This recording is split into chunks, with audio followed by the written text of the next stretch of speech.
Kolisi, born on June 16, 1991, in the impoverished township of Zwide in Port Elizabeth, South Africa, is far more than just a world-class rugby player. He is a symbol of transformation, unity, and hope in a country still healing from the deep scars of apartheid.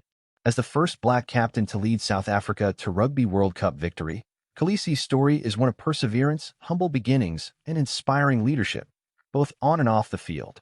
Kolisi was born into poverty.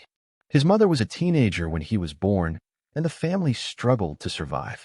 Often, there wasn't enough food on the table, and he recalls sometimes going to bed hungry. Raised mostly by his grandmother after the death of his mother when he was just 15 years old, Kolisi grew up in a home where love was plentiful but material means were scarce.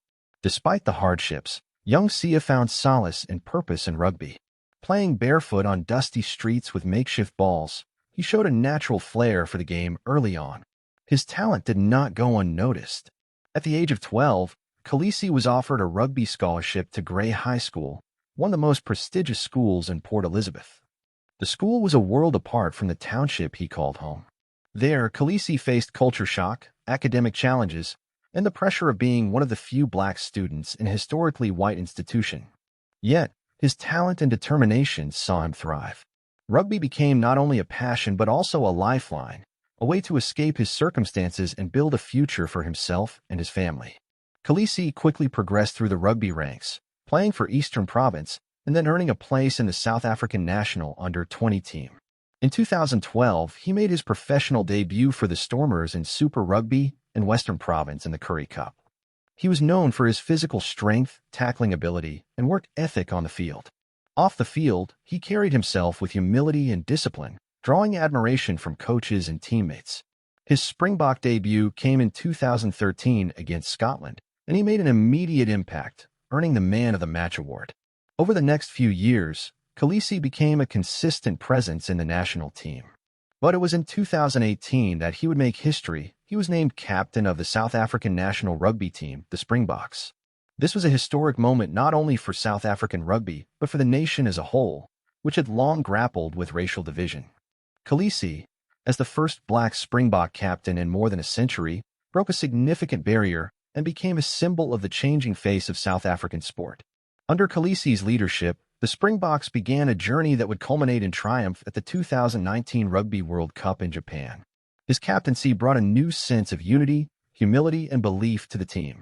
South Africa, often viewed as underdogs, displayed discipline, power, and resilience throughout the tournament. In the final, the Springboks defeated England 32-12 in a commanding performance. As Kolisi lifted the Webb Ellis Cup, the image was broadcast around the world, a powerful symbol of South Africa's journey from division to unity. His post-match speech, in which he spoke about the strength that diversity brings to the team and the nation, touched millions. What made Kolisi's victory even more poignant was the contrast between his upbringing and the heights he had reached. He had grown up watching the 1995 World Cup, the moment when Nelson Mandela handed the trophy to Francois Pienaar, on a tiny TV in a shack in Zwide. 2 decades later, he stood in Pienaar's place, embodying a new generation of leadership, possibility, and pride. Off the field, Kolisi has continued to lead with purpose. In 2020, he and his wife, Rachel Kolisi, co-founded the Kolisi Foundation, which focuses on addressing inequality in South Africa. The foundation works on issues such as food insecurity, gender-based violence, youth development, and education. During the COVID-19 pandemic, the Kolisi Foundation played a crucial role in delivering food, hygiene products, and protective equipment to vulnerable communities across the country.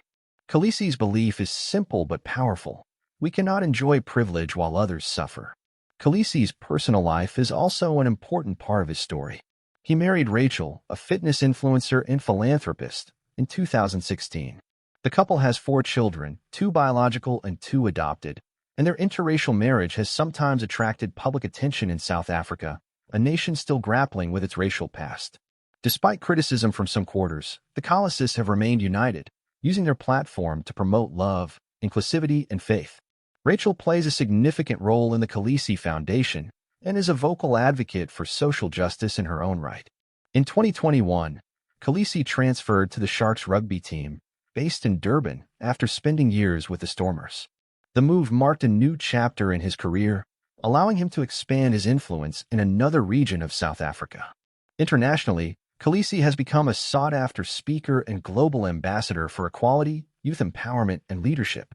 He has appeared on magazine covers, collaborated with global brands, and even had a documentary produced about his life called Rise, the Siya Kolisi story, which further cemented his status as a global icon. Kolisi's career reached another high in 2023 when he led South Africa to win back-to-back Rugby World Cups. The victory in France solidified his legacy as one of the greatest captains in rugby history. No longer just a player, Kolisi is a statesman of the game, widely respected for his leadership, humility, and commitment to social change. Today, Siya Kolisi stands not just as one of the greatest athletes in South African history, but as a living example of what is possible when talent meets opportunity and is guided by character. His life story is one of rising above circumstances, embracing responsibility, and leading with heart. From the dusty streets of Zwied to the summit of global sport, Kolisi has shown that no